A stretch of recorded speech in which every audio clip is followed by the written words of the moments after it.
लगातार हो रही घटनाओं के बाद भी निगम का अमला सबक नहीं ले रहा है। इसकी लापरवाही अब नागरिकों पर भी भारी पड़ने लगी है। ताजा मामला वार्ड 1 के अंबार नगर का है। घटना 29 जून की बताई जा रही है, जब एक बारिश के बाद एक बच्ची गड्ढे में गिर गई। यह गड्ढा पानी की पाइपलाइन डालने के लिए किया गया था। दरअसल यहां नर्मदा नल कनेक्शन का काम चल रहा था। इंटर हाउस कनेक्शन के लिए गड्ढा किया गया। शाम 6 बजे तक काम चला। इसके बाद श्रमिक घर लौट गए। काम पूरा नहीं हुआ था और अगले दिन पूरा करने का काम बोलकर वे चले गए। आसपास 2 बैरिकेडिंग कर दी गई।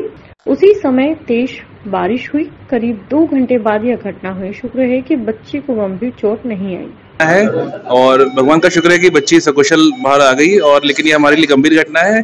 सभी जो हमारे कॉन्ट्रैक्टर्स काम करते हैं, चाहे वो जनकार का हो, वाटर सप्लाई का हो, ड्रेनेज का हो, सभी को निर्देश दिए गए हैं कि वो जब भी कोई कार्य करे, इसमें गड्ढे खोदने की आती है कार्रवाई, तो उसको प्रॉपर बैरिकेड करें, संकेतांक लगाएं, सूचकांक लगाएं, जिससे आदमी उसको भलीभांति देख सके। तो इस प्रकार की जब ये कल की घटना जब सामने आई, तो उसमें जो एल&टी जो ठेकेदार है उनके ऊपर हम लोगों ने 1 लाख रुपए की पेनल्टी लगाई है। साथ ही साथ हमारे जो सब इंजीनियर हैं उनके ऊपर भी हमने वेतन काटने की कार्रवाई की है और सबको चेतावनी जारी की गई है कि इस प्रकार की घटनाएं पुनरावृत्ति ना हो और जहां भी हमारे कार्य हो रहे हैं उसमें प्रॉपर बैरिकेडिंग करके ही कार्य करें। दरअसल पूरे मामले में जानकारी देते हुए एडिशनल डीसीपी राजेश दंडोतिया के मुताबिक जयपुर पुलिस द्वारा इंदौर क्राइम ब्रांच से संपर्क किया गया था और कुछ सबूत दिए गए थे, जिसके द्वारा क्राइम ब्रांच द्वारा 1 लाख की लालच में आकर साइबर अपराधियों को अपना बैंक अकाउंट उपलब्ध कराया गया था, जिसमें 17 लाख रुपए की राशि पहुंची थी और इस निशानदेही पर एक अन्य आरोपी को भी गिरफ्तार किया गया। पूरे मामले में बताया जा रहा है कि जयपुर में बैंक में नौकरी करने वाली एक महिला को डिजिटल अरेस्टिंग के माध्यम से डराया धमकाया गया था और 17 लाख रुपए की धोखाधड़ी की गई थी, जिस पर से जयपुर में प्रकरण भी दर्ज हुआ था और इस आधार पर पुलिस जांच पड़ताल करते हुए इंदौर पहुंची। फिलहाल दोनों पकड़े आरोपियों को पुलिस अपने साथ जयपुर लेकर रवाना हो गई और तमाम सबूत के आधार पर जांच पड़ताल कर रही है। जयपुर पुलिस के द्वारा इंदौर पुलिस से संपर्क किया गया था, इंदौर क्राइम ब्रांच से संपर्क किया गया था। इसमें वहां एक घटना हुई थी डिजिटल अरेस्ट की, जिसमें एक जो बैंक में जो कि महिला अधिकारी उसके साथ 17 लाख रुपए का जो डिजिटल अरेस्ट का फ्रॉड हुआ था, उसमें वहां पर FIR की गई थी धोखाधड़ी की विभिन्न धाराओं में। और इसके अलावा 384 एक्सटॉर्शन के जो कि अवैध वसूली के मामले में भी डरा धमकाकर पैसा वसूलने के मामले में FIR रजिस्टर की गई थी। इसमें जो अकाउंट आए थे उसमें एक ग्वालियर का, एक इंदौर का और एक अन्य जगह का अकाउंट आया था, जिसमें इंदौर के पंचकुइया में मानसिक दिव्यांग युग पुरुष धाम आश्रम के बीमार बच्चों की संख्या बढ़कर 48 पर पहुंच गई है। मंगलवार देर रात तक चाचा नेहरू अस्पताल में 32 बच्चों को एडमिट किया गया है। इनमें से 2 बच्चों को हैजा होने की पुष्टि हुई है। बच्चों की मौत और गंभीर रूप से बीमार होने के बाद आश्रम संचालक और यहां की व्यवस्था को लेकर कई सवाल खड़े हो रहे हैं। आश्रम में 3 दिन में 5 बच्चों की मौत की उच्च स्तरीय जांच में चौंकाने वाला खुलासा हुआ है। रेगुलर विजिट करने वाले डॉक्टर ने 27 जून को ही बच्चों को उल्टी दस्त की समस्या बता दी थी। मिर्गी से एक मौत के अलावा 30 जून की रात को एक और मौत हुई थी, जिसे प्रबंधन ने छिपा लिया। इसका मतलब यह है कि 5 नहीं कुछ 6 मौतें हुई है। इस मामले में अब जिला प्रशासन ने आश्रम प्रबंधन पर FIR कराने की अनुशंसा की है। प्रारंभिक तौर पर सचिव तुलसीराम शादीजा पर केस दर्ज किया जाएगा। किसी भी मानसिक दिव्यांग आश्रम की नियमावली के अनुसार यहां व्यवस्थाएं नहीं है। प्राइमरी जांच में पानी और भोजन में गड़बड़ी सामने आई है। इसी कारण बच्चों की तबीयत खराब हुई है।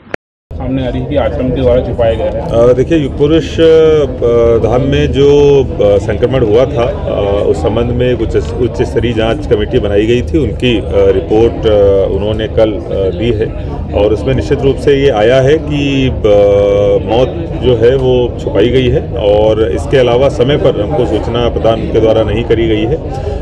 कुछ रखरखाव से संबंधित भी समस्याएं थी। उस रिपोर्ट के आधार पर उनको हम शो कॉज नोटिस जारी कर रहे हैं 3 दिन का, कि क्यों न उनके विरुद्ध में आपराधिक प्रकरण दर्ज कराया जाए या फिर जो अनुदान प्राप्त संबंधी कार्रवाई है वो उनके केस में करी जाए। 3 दिन बाद जब उनका जवाब आएगा उसके आधार पर हम लोग कार्रवाई करेंगे। इसी बीच में जो बच्चे कुछ शाम को भी बच्चे रात में भी एडमिट कराए गए हैं, लेकिन अच्छी बात यह है कि जो पहले से एडमिट बच्चे हैं वो स्वस्थ हो गए हैं। कुछ को आज डिस्चार्ज भी किया जाएगा। इंदौर के महापौर से उन्हीं की कॉलोनी के रहवासी नाराज है। गुरुवार सुबह रहवासियों ने महापौर पुष्यमित्र भार्गव के घर जाकर धरना दिया। रहवासियों की शिकायत है कि सुदामा नगर ई सेक्टर में 4 माह से सड़क निर्माण काम अधूरा है। सड़क खुदी होने की वजह से रहवासियों को चलने में भी परेशानी हो रही है। रहवासी गुरुवार 11 बजे मेयर के घर पहुंचे और धरने पर बैठ गए। उनका आरोप है कि कई बार कहने पर भी यह काम पूरा नहीं हुआ। उनकी नाराजगी इस बात पर भी है कि अब बारिश में परेशानियां और बढ़ेंगी। इसके बाद भी जिम्मेदार ध्यान नहीं दे रहे हैं।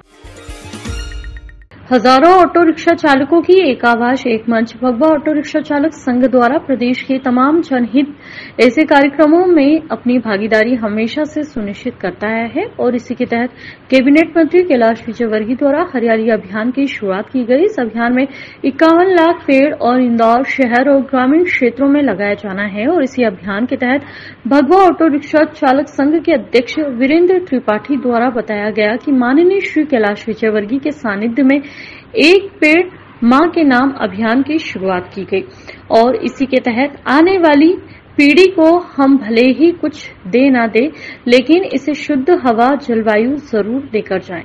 इसी के लिए एक पेड़ मां के नाम अभियान में रिक्शा चालकों ने भी अपनी भूमिका निश्चित की है, जो कि 14 जुलाई को रेवती रेंज की पहाड़ी को एक पेड़ लगाकर हरा भरा किया जाएगा और हजारों रिक्शा चालक संघ के परिवार तो पेड़ लगाएंगे ही, साथ ही स्वयं के रिक्शा पर पोस्टर लगाकर अभियान की जन जागृति भी फैलाई जा रही है।